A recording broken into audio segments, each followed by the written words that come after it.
യേശുക്രിസ്തുവിൻ്റെ നാമത്തിൽ വന്ദനം അറിയിക്കുന്നു. നമ്മുടെ കർത്താവായ യേശുക്രിസ്തുവിൻ്റെ ധന്യനാമം മഹത്വീകരിക്കപ്പെടട്ടെ. ഇന്ന് നിങ്ങളോട് ഞാൻ പറയാൻ ആഗ്രഹിക്കുന്ന മാതാവിൻ്റെ ബാല്യകാലം എങ്ങനെയായിരുന്നു, എന്തുകൊണ്ടാണ് നമ്മുടെ പരിശുദ്ധ കന്യാമറിയാമെ കർത്താവിൻ്റെ അമ്മയായിട്ട് തിരഞ്ഞെടുക്കുവാൻ എങ്ങനെയാണ് സാധിച്ചതെന്നുള്ളതിനെക്കുറിച്ചാണ് ഞാൻ നിങ്ങളോട് പറയാൻ പോകുന്നത്. കർത്താവിൻ്റെ അമ്മ നമ്മുടെ യോവാച്ചീം ആൻഡ് അന്നയുടെ അവർക്ക് മക്കളില്ലായിരുന്നു. വളരെ വാർദ്ധക്യത്തിലാണ് മക്കൾ അവർക്കുണ്ടായത്. അങ്ങനെ മാതാവിനെ പള്ളിയിൽ നേർന്നതാണ്. അങ്ങനെ കുഞ്ഞുണ്ടാകാണ് നേർച്ചയിലൂടെ കിട്ടിയൊരു മോളാണ് മറിയ. അപ്പം മാതാവ് ജനിച്ചു കഴിഞ്ഞ് 3 വയസ്സ് തൊട്ട് മാതാവ് ദേവാലയത്തിലാണ് വളർന്നത്. അങ്ങനെ ദേവാലയത്തിൽ ശുശ്രൂഷ ചെയ്യും, അവിടുത്തെ ദൈവവചനങ്ങളെല്ലാം കേട്ട് പഠിച്ച് അവിടുത്തെ പണ്ഡിതന്മാരും അവിടുത്തെ ന്യായാധിപന്മാരും പണ്ഡിതന്മാരും ഒക്കെ എല്ലാം ദൈവവചനം പറയുമ്പോൾ അത് ശ്രദ്ധപൂർവ്വം കേട്ട് പഠിച്ച ഒരു കന്യകയായിരുന്നു മാതാവ് മറിയം. അപ്പോൾ ആ മറിയത്തിന് ദൈവത്തിൻ്റെ കൃപ ലഭിച്ചോളായിരുന്നു. ദൈവത്തിൻ്റെ കൃപ ലഭിച്ച ഒരു വിശുദ്ധ ജീവിതം നയിച്ച ഒരു പാപരഹിതമായ ഒരു കന്യകയായിരുന്നു മാതാവ്. ആ മാതാവിനെയാണ് കർത്താവിൻ്റെ അമ്മയായിട്ട് തിരഞ്ഞെടുക്കപ്പെട്ടത്. അപ്പോൾ ആ മാതാവ് എന്തുകൊണ്ടാണ് മാതാവിനെ തിരഞ്ഞെടുത്തത്? അത് ദേവാലയത്തിൽ വളർന്നതും അത് പാപരഹിതമായിട്ടുള്ള മാതാവായിരുന്നു. ദൈവവചനത്തിൽ കേട്ടുപഠിച്ച് പല കാര്യങ്ങളും അവൾ കേട്ടുപഠിച്ചതാണ്. ദൈവത്തോടുകൂടി വസിക്കുന്നവളായിരുന്നു.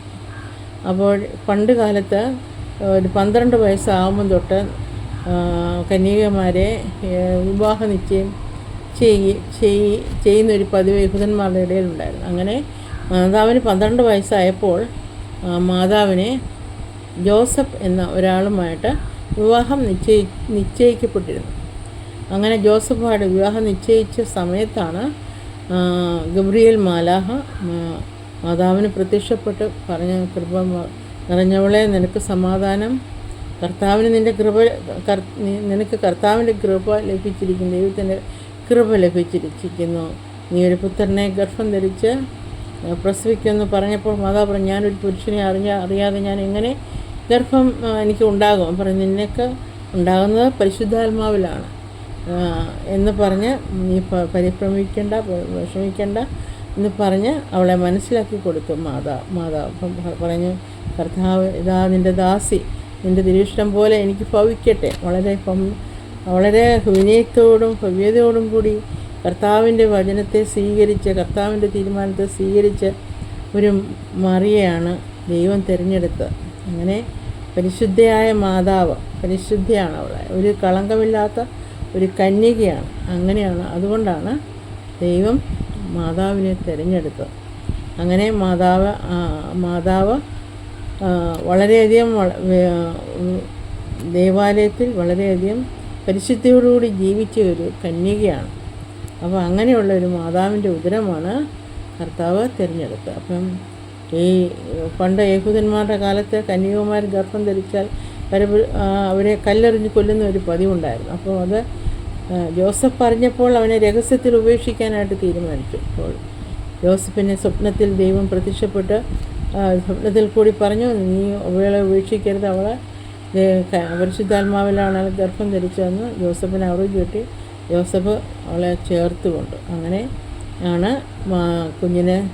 യേശു കുഞ്ഞിന് ഒരു ജന്മം നൽകിയത്. ഏകദേശം 15-16 വയസ്സിൽ മാതാവ് യേശു കുഞ്ഞിന് ജന്മം നൽകിയിരിക്കുമെന്നാണ് ഹിസ്റ്ററി പറയുന്നത്. അങ്ങനെയാണ് മാതാവിനെ ദൈവം തിരഞ്ഞെടുക്കാനുള്ള കാരണം. അപ്പോൾ ആ പരിശുദ്ധിയിലാണ് ദൈവം കണ്ടത്. അത്രയും പരിശുദ്ധിയും വിശുദ്ധിയും വിനയവും ഒക്കെയുള്ള ഒരു കന്യകയാണ് മാതാവ് ദൈവപുത്രന് ജന്മം നൽകാനായിട്ട് തിരഞ്ഞെടുത്തത്. ഇതാണ് എൻ്റെ വീഡിയോ നിങ്ങൾക്ക് വേണ്ടി ഞാൻ സമർപ്പിച്ചത്. വീഡിയോ ഇഷ്ടപ്പെട്ടെങ്കിൽ നിങ്ങളൊരു ലൈക്ക്, കമൻറ്റ്സ്, ഷെയറൊക്കെ തരാൻ മറക്കരുത്. അപ്പോൾ അടുത്ത വീഡിയോ കാണുന്നിടം വരെ എല്ലാവർക്കും ഞാൻ ബൈ പറയുന്നു. യേശുക്രിസ്തുവിൻ്റെ ധന്യനാമം മഹത്വീകരിക്കപ്പെട്ടെ. അപ്പോൾ എല്ലാവരെയും ദൈവം അനുഗ്രഹിക്കട്ടെ. God bless you. ബൈ.